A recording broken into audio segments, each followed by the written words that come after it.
नमस्कार।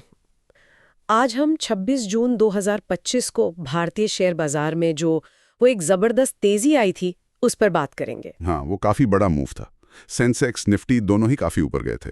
बिल्कुल, हमारे पास कुछ अच्छे सोर्सेज हैं जो इस उछाल के पीछे के कारणों और उसके एनालिसिस पर फोकस करते हैं। तो आज का मकसद क्या है? यही समझना कि भाई बाजार में इतनी बड़ी हलचल क्यों हुई।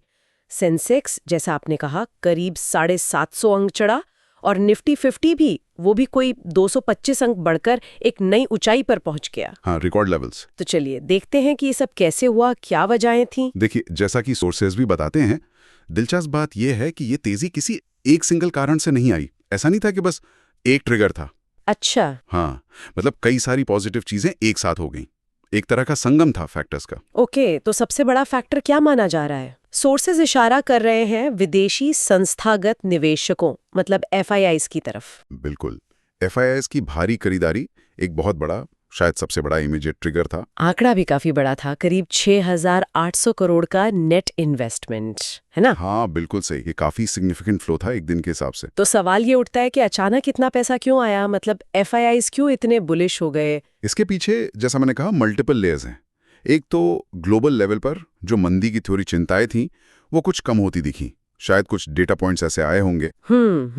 दूसरा, भारत की जो अपनी ग्रोथ स्टोरी है, उस पर उनका भरोसा बना हुआ है और शायद मजबूती हुआ। ओके।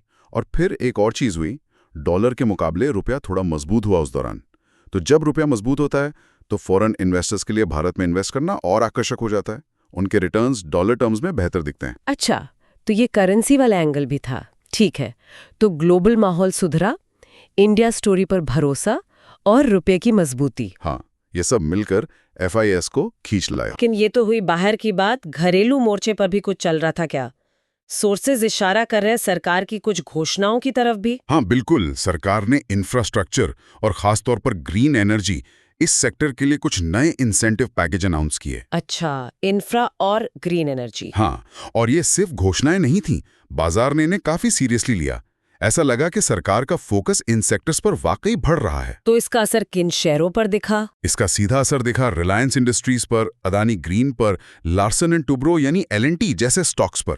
इनमें अच्छी तेजी आई क्योंकि ये कंपनियां इन पॉलिसी से डायरेक्टली बेनिफिट कर सकती हैं। समझ गई, तो पॉलिसी एक्शन का सीधा इम्पैक्ट।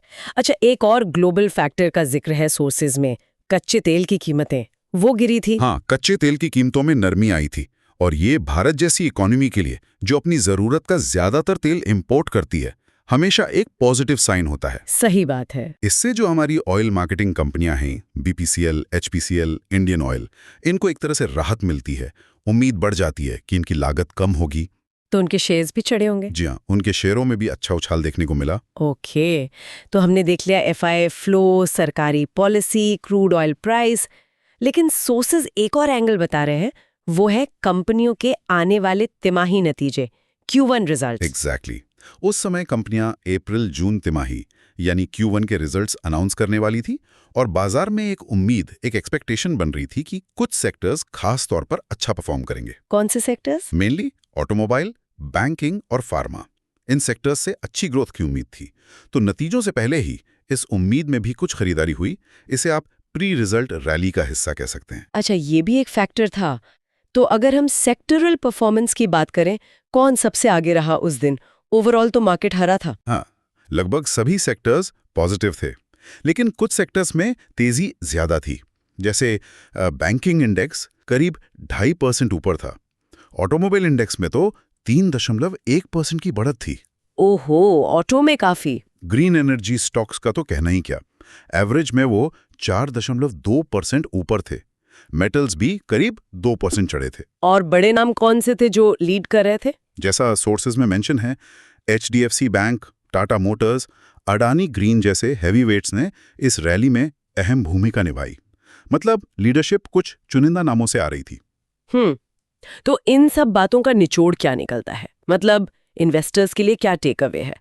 सेंटिमेंट तो पॉजिटिव लग रहा है। देखिए, सेंटिमेंट बेशक पॉजिटिव है, माहौल आशावादी है, लेकिन जो एक्सपर्ट्स हैं वो थोड़ी सावधानी बरतने की सलाह भी दे रहे हैं। अच्छा। क्यों? उनका कहना है कि लॉन्ग टर्म के लिए बैंकिंग, ऑटो, एनर्जी, ये सब सेक्टर अच्छे दिखते हैं, लेकिन इतनी तेज रैली के बाद शॉर्ट टर्म में थोड़ी प्रॉफिट बुकिंग आ सकती है। ये बिल्कुल नॉर्मल है बाजार में। हाँ, वो तो होता ही है। तो शॉर्ट टर्म वॉलेटिलिटी रह सकती है। तो अगर हम समराइज करें तो 26 जून की ये बड़ी रैली दरअसल कई सारे फैक्टर्स का एक कॉम्बिनेशन थी। हेवी एफआईआई इनफ्लो, सरकार की सपोर्टिव पॉलिसीज, ग्लोबल संकेतों से थोड़ी राहत, क्रूड का नीचे आना और Q1 रिजल्ट्स की उम्मीदें।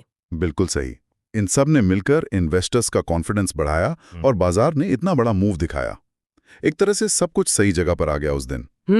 काफी कुछ एक साथ हुआ। जी। तो आज की इस पूरी चर्चा से मेरे मन में एक सवाल आ रहा है। ये जो सरकार का फोकस दिख रहा है इंफ्रास्ट्रक्चर और खास तौर पे ग्रीन एनर्जी पर, और जिस तरह से बाजार उसको पॉजिटिवली ले रहा है, क्या ये सिर्फ एक तात्कालिक रिएक्शन है पॉलिसी अनाउंसमेंट्स पर, या फिर ये इंडियन इकोनॉमी में किसी गहरे लॉन्ग टर्म स्ट्रक्चरल शिफ्ट का संकेत दे रहा है?